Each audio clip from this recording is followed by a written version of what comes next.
welcome to my channel.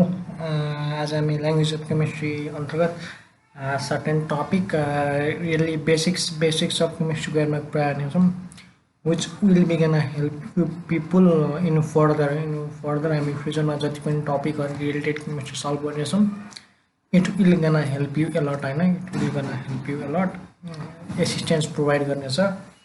So I hope you all people will gonna listen it carefully, listen it carefully with all kind of mannerism. So let's begin the topic. And before going to topics, your topic end भइसकेपछि what we will gonna learn, objective of our learning will be what are radicals. Radical गर्न थाहा पाउने हुन्छौँ हैन. Difference between cation and anion. Cation र anion भन्नाले त charges it carries. Cation को चार्ज के कस्तो छ, anion को चार्ज के कस्तो छ. अनि cation र anion स्पेशली इलेक्ट्रोलाइसिस भन्ने प्रोसेसमा बढी युज हुन्छ. So in future if we will gonna discuss about this topic, त्यसखेर चाहिँ यो सजिलो हुन्छ. अनि what is valency, basically valency भनेको के हो अनि भेरिएबल भ्यालेन्सी भनेको के हो यो पनि हामीले थाहा हुनेछौँ. अनि टाइप्स अफ मोलिक्युल्स हैन, व्हाट इज मोलिक्युल अनि टाइप अफ मोलिक्युल भन्ने पनि थाहा हुन्छौँ. Let's begin the topic. अब वी अल नो एनीथिङ हैन, फिजिक्स होस्, केमिस्ट्री होस्, बायोलोजी होस् हैन, anything related to science and this physical universe हैन, युनिभर्समा रिलेटेड एनी फिजिकल थिङ्स नै म्याटरले नै बनेको छ हैन. All things are made of matter. Talking about matter चाहिँ के भन्नुहुन्छ, वाट इज म्याटर भन्ने कुरा आउँछ हैन. So matter is what any substance, हरेक वस्तु जुन यो युनिभर्स जुन यो ब्रह्माण्डमा छ हैन. अब यो हरेक वस्तुलाई के भनिन्छ, म्याटर भनिन्छ. तर प्रोपर्टिज अफ म्याटर के हुन् भन्दाखेरि म्याटरको सधैँ के हुन्छ, फिक्स्ड मास हुन्छ हैन. म्याटरको के हुन्छ, फिक्स्ड मास हुन्छ. म्याटर हेज इट्स वान मास हैन. अनि म्याटरले के गर्छ, स्पेस अकुपाई गर्छ, कुनै पनि स्पेस के गर्छ, अकुपाई गर्छ हैन. अनि पछि एउटा it can be felt by our sense organ, it can be felt by our sense organ.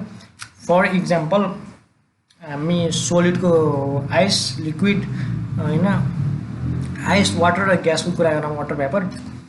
आइसको definitely mass छ, अकुपाई सेप हैन. अनि it can be felt by our sense हैन. लिक्विड वाटरको पनि मास छ, it has also, but it doesn't have what definite shape छ, exact सेप छैन हैन. तर इट अकुपाई स्पेस चाहिँ अकुपाई गर्छ, स्पेस चाहिँ अकुपाई गर्छ, सेप डेफिनेट छैन. But it can be filled, like water पनि फेल्ड हुनसक्छ. So like that. अब ग्यासको कुरा आउँदाखेरि त्यही हुन्छ हैन. ग्यासको पनि सर्टेन मास त हुन्छ हैन. इफ वी विल गना keep it in a close container, त्यो टाइममा हुन्छ. अनि डेफिनेट सेप अभियसली हुन्न, तर सर्टेन स्पेस के गर्छ, certain space, definite space it will occupy. यो पनि ग्यास पनि के छ, हाम्रो सेन्सले फिल गर्छ हैन. So this all three are called on matter हैन. यिनीहरू सबलाई के गर्छौँ हामी, म्याटर नै भन्ने गर्छौँ. सो अकर्डिङ टु आइन्स्टाइन हैन, आइन्स्टाइनले आफ्नो मास इनर्जी इक्वेसन, आइन्स्टाइनले आफ्नो मास इनर्जी इक्वेसनबाट के भनेको छन् भने चाहिँ म्याटर हैन, कुनै पनि वस्तु र ऊर्जा के हुन्, इन्टर कन्भर्टेबल छन्, एकअर्कासँग इन्टर कन्भर्टेबल छन्.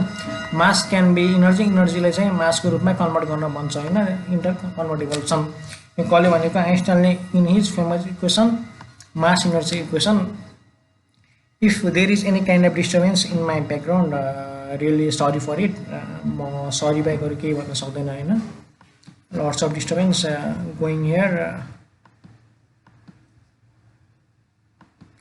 So moving to further हैन, फर्दर टपिक. सबभन्दा अगाडि म्याटरलाई कसरी के गरेको छ, डिफाइन गरेको छ, त क्याटेगोराइज गरेको छ भने इट इज युनिभर्स. किनभने युनिभर्स भयो हैन, युनिभर्समा हरेक कुराहरू क्यारी हुन्छन्, सन, मुन, अर्थ हैन. Universe is very vague. All know that हाम्रो सोलर सिस्टम नै युनिभर्सभित्र इन्क्लुड हुन्छ. So escaping that part, let's come to the topic. युनिभर्समा चाहिँ सधैँ के हुन्छ, एउटा इनर्जी हुन्छ, अर्को के हुन्छ, अर्को म्याटर हुन्छ. एउटा इनर्जी हुन्छ, एउटा म्याटर हुन्छ हैन. एउटा इनर्जी हुन्छ, एउटा म्याटर हुन्छ. युनिभर्समा सधैँ इनर्जी हुन्छ, अर्को म्याटर हुन्छ. And in this chemistry will be gonna solely talk about matter हैन. हामी म्याटरको बारेमा मात्र कुरा गर्नेछौँ. सो टकिङ अबाउट म्याटरलाई फर्दर कति पार्टमा डिभाइड गरेको छ, दुईवटा, एउटा फिजिकल क्लासिफिकेसन, अर्को केमिकल क्लासिफिकेसन, राइट. फिजिकलमा as I have already mention कतिवटा छन्, सोलिड हैन, सोलिड, लिक्विड अनि ग्यास हैन। सोलिड, लिक्विड, ग्यास तीनवटा पार्टमा फिजिकल क्लासिफिकेसन गरिएको छ, विच वी क्यान सी हैन, which we can see feel directly. त्यो चाहिँ physical classification solid, liquid, gas भनेर भनियो। अब केमिकल क्लासिफिकेसन चाहिँ under the basis of its reaction, रियाक्सनको बेसिसमा गरेको हुनाले which we cannot observe through out naked eyes होइन। अभियसली अब केमिकल रियाक्सन कसरी अब्जर्भ गर्नु, there are mainly two sub types. There are pure, एउटा प्योर सब्सटेन्स छ भने अर्को इम्प्योर होइन। प्योर सब्सटेन्समा के छ, एलिमेन्ट र कम्पाउन्डको कुरा रहेछ। प्योर सब्सटेन्समा पनि केसको कुरा रहेछ, एलिमेन्ट र कम्पाउन्ड, जुन हामी मजाले पढ्नेछौँ होइन। एलिमेन्ट र कम्पाउन्डको बारेमा हामी मजाले नै पढ्नेछौँ। We can finish of this topic होइन इन आवर च्यानल। अनि होरेस होमोजेनियस र हेट्रोजेनियस चाहिँ इम्प्योर सब्सटेन्स के अरे मिक्सचरको मात्र कुरा रहेछ। इम्प्योर सब्सटेन्स केसको मिक्सरको मात्र कुरा गरेको छ। इम्प्योर सब्सटेन्स केसको मिक्सचरको मात्र कुरा गरेको छ, राइट। होमोजेनियस र हेट्रोजेनियस मिक्सचर हामीले क्लास 5 देखि नै पढ्दै आइराखेको, so I don't think I need to explain a lot about it. तर हेट्रोजेनियस मिक्सचर भन्नाले के हो भने it is a kind of mixture जसको मिक्सचर चाहिँ हामीले आँखाबाट मजाले छुट्याउन सक्छौँ होइन। जसको मिक्सचर हामीले आँखाबाट मजाले छुट्याउन सक्छौँ। For example mud and water होइन। अब पानीमा माटो मिसाएपछि त्यो मजाले छुट्याउन सकिन्छ, आँखाबाट छुट्टिन्छ, छर्लङ्ग हुन्छ अनि। वरेज होमोजेनियस मिक्सचर चाहिँ हाम्रो आँखाले मजाले छुट्याउन सक्दैन। For example salt and water अनि सुगर र वाटर होइन। पानीमा नुन मिसाएपछि हाम्रो आँखाले ट्याक्कै थाहा पाउन सक्दैन। That's one. अब एलिमेन्ट र कम्पाउन्डको कुरा गर्दाखेरि एलिमेन्टभित्र को पर्छ भने metal, non metal and metalloids होइन। एलिमेन्टको पनि फर्दर टाइप्स के रहेछ, मेटल, नन मेटल र मेटलोइड्समा एलिमेन्टहरू डिभाइडेड छ। मेटल्समा we all are observing it day by in our daily basis life. अब आइरन भयो, स्टिल भयो, copper, zinc, etcetera. Non metal behind it. अब नन मेटल को हुनुभयो त होइन। फर इक्जाम्पल यो बुकहरू हुनुभयो, प्लान्टहरू हुनुभयो, ट्रीहरू हुनुभयो होइन। अनि दे आर नन मेटल्स हो। मेटलोइड्स भन्नाले के भन्छ, they are the one will show the property of both metal र नन मेटल।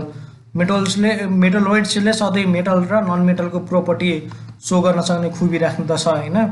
वरेज कम्पाउन्डलाई चाहिँ दुईवटा पार्टमा बाँडेको छ, अर्ग्यानिक कम्पाउन्ड र इनअर्ग्यानिक कम्पाउन्ड। अर्ग्यानिक कम्पाउन्ड र इनअर्ग्यानिक कम्पाउन्ड होइन। कम्पाउन्डलाई दुईवटा पार्टमा बाँडेको छ।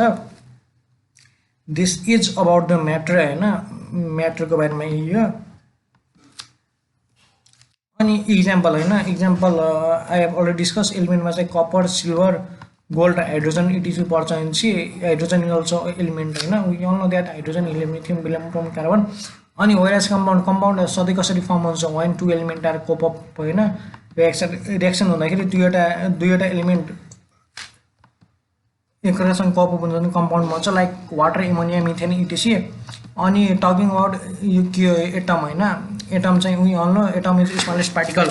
Atom is an smallest particle. Atom is an what, smallest particle. Atom is an smallest particle होइन। Atom is an smallest particle which is indivisible, further divide हुन सक्दैन होइन। वेयरएज मोलिक्युल के रहेछ, molecule is also smallest particle होइन। Molecule is smallest particle but indivisible छ, obviously छैन। Molecule is not indivisible, यो फर्दर डिभाइड हुनसक्छ। But it will have the properties of either एलिमेन्टको पनि प्रोपर्टी सो गर्न सक्छ, कम्पाउन्डको पनि प्रोपर्टी सो गर्न सक्छ। एन्ड फ्री एक्जिस्टेन्स, मोलिक्युलको आफ्नो फ्री एक्जिस्टेन्स अभियसली हुन्छ होइन। अब पहिलोचोटि मोलिक्युल भन्ने टर्म कसले दियो भन्दाखेरि चाहिँ फर्स्ट टाइम मोलिक्युल भन्ने टर्म चाहिँ दिन चाहिँ एभोगाड्रो होइन। You are the person who gave the first time term molecule भन्ने चाहिँ एभोगाड्रोले दिनुभएको हो। सो एभोगाड्रोमा आइसके चाहिँ I would gonna like to ask you people value of Avogadro number होइन। एभोगाड्रो नम्बरको भ्यालु कति हुन्छ कमेन्ट डाउन बिलो। हेरौँ how much you know about him and Avogadro's number होइन।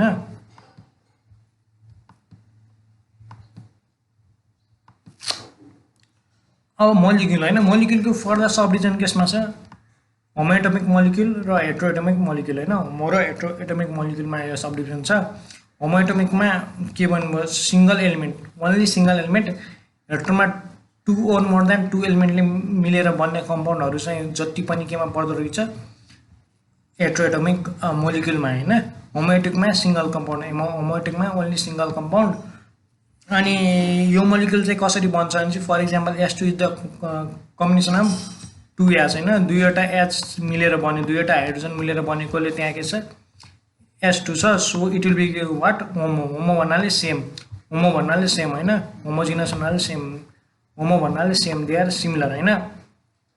वाट हेट्रो भन्नाले डिफ्रेन्ट, डिफ्रेन्ट कसरी भयो, यहाँ दुईवटा हाइड्रोजन अभियसली छ, oxygen will be differ, oxygen will differ, these are the two different element, दुईवटा छोटा छोटा एलिमेन्टबाट मिलेर बनेको कम्पाउन्ड, स्पेसल्ली यसले कम्पाउन्ड रिप्रेजेन्ट गर्छ भने चाहिँ यसले एलिमेन्ट, यसले टोटल एलिमेन्ट होइन, दुईवटा एलिमेन्ट मिलेर बनेको molecule will be a compound.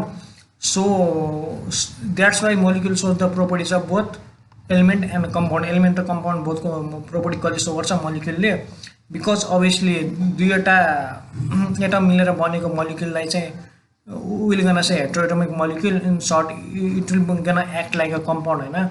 H2 water भइहाल्यो, यो NH3 एमोनिया भइहाल्यो भने चाहिँ इट इज अ एलिमेन्ट होइन, it is a element. So it will gonna act as a element होइन, it will gonna show the properties of all element. हाइड्रोजनले जे property show गर्छ यो homo atomic molecule will gonna show, वाटरले जे property show गर्छ hetero atomic molecule will gonna show that होइन। अनि सो तिनीहरूले होमो एटोमिक मोलिक्युललाई हामीले के भन्छौँ एलिमेन्ट पनि भन्न सक्छौँ, हेट्रो एटोमिक मोलिक्युललाई जेनरली विल कम्पाउन्ड होइन, विल कम्पाउन्ड। अब सिम्बल होइन, अब सिम्बल भन्नाले इन सर्ट फर्म भन्नाले के हुन्छ, symbol is obviously short form what full name होइन, कुनै पनि एलिमेन्टको फुल नेमको सर्ट रिप्रेजेन्ट, छोटोमा भन्नुपर्दाखेरि होइन, कुनै पनि एलिमेन्टको फुल नेमलाई छोटोमा भन्दाखेरि जे भन्छ त्यसलाई नै के भन्ने, त्यसलाई नै सिम्बल भन्ने, त्यसलाई नै वाट सिम्बल भन्ने होइन। For example hydrogen is a full name, hydrogen is a full name होइन, hydrogen is a full name भनिसकेपछि यसको सर्ट रिप्रेजेन्टेसन के हुने भयो त, यसको सर्ट रिप्रेजेन्टेसन एच होइन, यसको short representation H. So the symbol of hydrogen will be H होइन, symbol of hydrogen will be H. Similarly nitrogen will be the full name for the nitrogen भनेपछि यसको सर्ट फर्म के हुने भयो N हुने भयो होइन, नाइट्रोजनको सर्ट फर्म चाहिँ के हुने भयो एन हुने भयो। So N will be the symbol of what, N will be the symbol of nitrogen होइन इन केमिकल रियाक्सन। अनि similarly in terms of oxygen O will be that.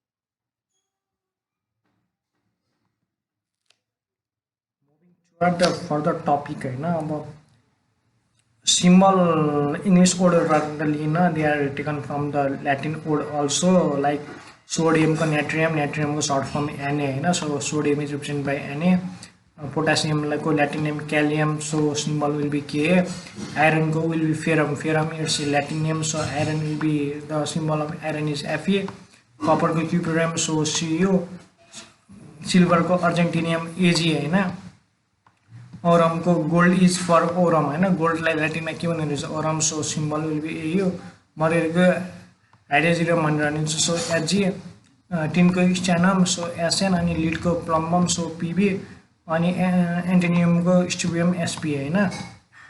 यो चाहिँ जान्नुपर्ने छ हामीले, वी सुड नो इट। अनि यो symbol चाहिँ केमिकल रिएक्सनमा के गरिन्छ लेखिन्छ टु रिप्रेजेन्ट दिस एलिमेन्टलाई रिप्रेजेन्ट गर्न केमिकल रिएक्सनमा सधैँ सिम्बल युज हुन्छ, नट द फुल नेम होइन।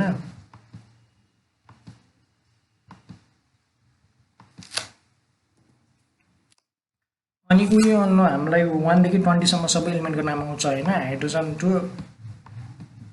क्याल्सियम, अनि यो चाहिँ 21 देखि 21 टु 20 सम्म र स्क्रिनसट इट आफै पढ्नु होला। Scandium, titanium, vanadium, chromium, magnesium, iron, cobalt, nickel, copper, zinc, यो एटमिक नम्बर भयो होइन यिनीहरूको फ्रम 21 to 30। अनि this will be the symbol, this will be the symbol, यस revise it by yourself or you can take the screenshot होइन।